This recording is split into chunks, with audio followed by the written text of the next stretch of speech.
राजनीति हो या क्राइम, संसद की बहस हो या सड़क की सच्चाई, बाजार की चाल हो या रोजगार की तलाश, देश की चर्चा हो या दुनिया की हलचल,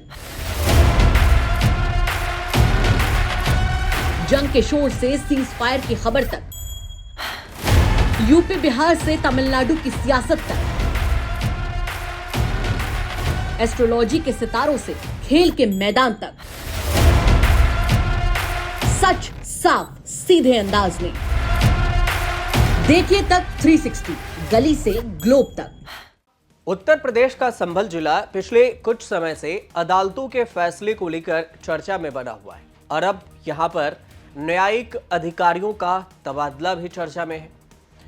पिछले 48 घंटे के भीतर दूसरी बार यहां मुख्य न्यायिक मजिस्ट्रेट, जिसे शॉर्ट में सीजेएम कहते हैं, उनका तबादला हुआ और इस तबादले के बाद हलचल तेज हुई। पहले विभांशु सुधीर के अनुज चौधरी समेत 20 पुलिसकर्मियों पर एफआईआर दर्ज करने के मामले में तबादला हुआ। इसके बाद आदित्य सिंह आए और आदित्य सिंह को नया सीजीएम बनाया गया। फिर आदित्य सिंह को वापस चंदौसी भेज दिया गया और अब नए सीजीएम आए हैं दीपक कुमार जायसवाल। ये संभल का नया सीजीएम इन्हें नियुक्त किया गया है और यह तबादला इलाहाबाद हाईकोर्ट द्वारा 20 जनवरी की शाम किए गए बड़े प्रशासनिक फेरबदल का एक हिस्सा है और इसमें कुल 14 जजों के तबादले किए गए थे। आदित्य सिंह 2 दिन पहले ही प्रमोशन इन्हें मिला और संभल सीजीएम के पद पर नियुक्ति हुई, लेकिन इसके बाद न्यायिक आदेशों को लेकर वकीलों में नाराजगी हुई। खासतौर से श्री हरिहर मंदिर बनाम शाही जो जामा मस्जिद विवाद के सर्वे है, उसके आदेश के मामले को लेकर वकील नाराज थे। विरोध हुआ तो फिर इनका ट्रांसफर हुआ। नए सीजीएम दीपक कुमार जायसवाल आए हैं और जायसवाल की बात करें तो सीजीएम दीपक कुमार जायसवाल मूल रूप से महाराजगंज जिले के रहने वाले हैं। बीते 11 साल में न्यायिक सेवा में कार्यरत हैं और 11 साल के करियर में उन्होंने अब तक 16 तबादले झेले। संभल जिले में सीजीएम स्तर पर हुए इस बदलाव को न्यायिक दृष्टिकोण से भी अहम माना जा रहा है कि आखिर तबादले पे तबादला क्यों हो रहा है। संभल में अदालती तबादले को अगर देखें तो 20 जनवरी को सीजीएम विभांशु विभोर का ट्रांसफर, 21 जनवरी को आदित्य सिंह का चार्ज और वकीलों का विरोध, 22 जनवरी को आदित्य सिंह का तबादला और दीपक जायसवाल नए सीजीएम बने। 48 घंटे में यह सब कुछ हो गया। अब सीजीएम विवाद की जो कहानी है उसको थोड़ा समझिए। विभांशु विभोर का क्यों हुआ था ट्रांसफर? तो उनका ट्रांसफर जब हुआ तो वकीलों का गुस्सा फूट पड़ा और दर्जनों वकीलों ने कोर्ट के बाहर जमकर नारेबाजी की और कहा कि सीजीएम साहब को वापस लाओ। नारे लगाए। विभांशु विभोर, जिन्होंने एसपी अनुज चौधरी समेत कई पुलिस कर्मियों पर एफआईआर दर्ज करने का आदेश दिया था, लेकिन इसके कुछ घंटे बाद इनके तबादले का ऑर्डर आ गया। विभांशु विभोर उत्तर प्रदेश के भदोही के रहने वाले हैं। आदित्य सिंह की बात करें तो आदित्य सिंह का क्यों हुआ? तो शाही जामा मस्जिद की जगह पर पूर्व में श्री हरिहर मंदिर होने के केस में इन्होंने फैसला सुनाया। 19 नवंबर 2024 को देवी मंदिर समेत जो ऋषिराज गिरी सुप्रीम कोर्ट के चर्चित वकील विष्णु शंकर जैन के साथ जिला कोर्ट पहुंचे। सिविल जज सीनियर डिवीजन आदित्य सिंह की अदालत में जामा मस्जिद की जगह पर पूर्व में श्री हरिहर मंदिर होने का दावा पेश किया और इसी पर आदित्य सिंह ने फैसला सुना दिया। जैसे ही आदित्य सिंह की पोस्टिंग हुई यहां तो वकील नाराज हो गए और फिर उन्हें ट्रांसफर की मांग होने लगी और उनका ट्रांसफर कर दिया गया। अब जज के ट्रांसफर और जज का विरोध, इसके अलावा विवाद, इन सब को देखें तो इस सब मामले से जुड़ा हुआ है 24 दिसंबर 2024 के हिंसा, जिसमें यमन नामक व्यक्ति ने अपने बेटे को 3 गोली लगने के आरोप में पुलिस पर एफआईआर दर्ज कराए। 9 जनवरी 2026 को सीजीएम ने अनुज चौधरी समेत 20 पुलिसकर्मी पर एफआईआर दर्ज करने की बात कह दी। 12 जनवरी को सार्वजनिक हुआ ये मामला और 7 से 8 दिन बाद जज का विभांशु विभोर का ट्रांसफर हो गया।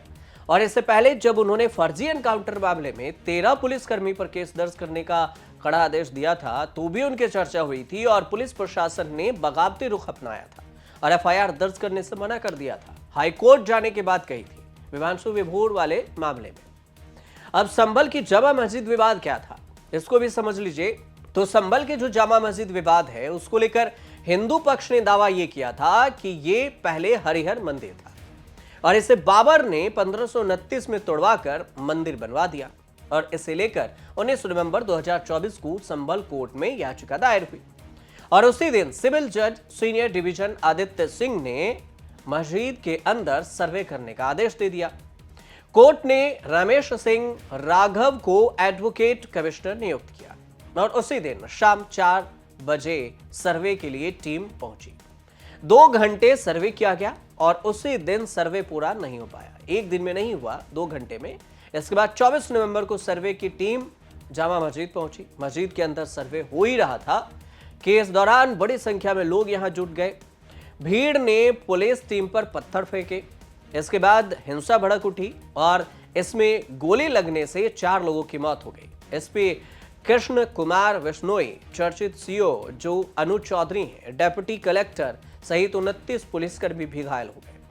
हिंसा के बाद पुलिस ने 3 महिला समेत 79 जिसे 79 आप कहते हैं उपद्रवियों को गिरफ्तार किया और संभल, कोतावली एवं थाना नक्काशा में कुल 12 एफआईआर दर्ज किए गए।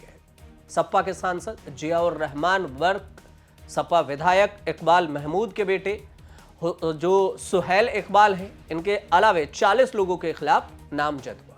2750 अज्ञात लोगों के खिलाफ एफआईआर दर्ज हुई। 18 जून को एसआईटी ने 1128 पन्नों के सांसद को मिलाकर 23 लोगों के खिलाफ कोर्ट में चार्जशीट दाखिल की। हालांकि सपा विधायक के बेटे सुहेल इकबाल का नाम चार्जशीट में शामिल नहीं मिला और इसके बाद इसकी चर्चा होती रही। सीजीएम विभांशु सुधीर ने 24 दिसंबर 2025 को संभल में फर्जी मुठभेड़ के मामले में तत्कालीन इंस्पेक्टर पंकज लवानिया सहित 13 पुलिसकर्मियों पर एफआईआर के आदेश दे दिए और इस घटना के समय तैनात 2 इंस्पेक्टर, 4 दरोगा और सिपाही शामिल थे।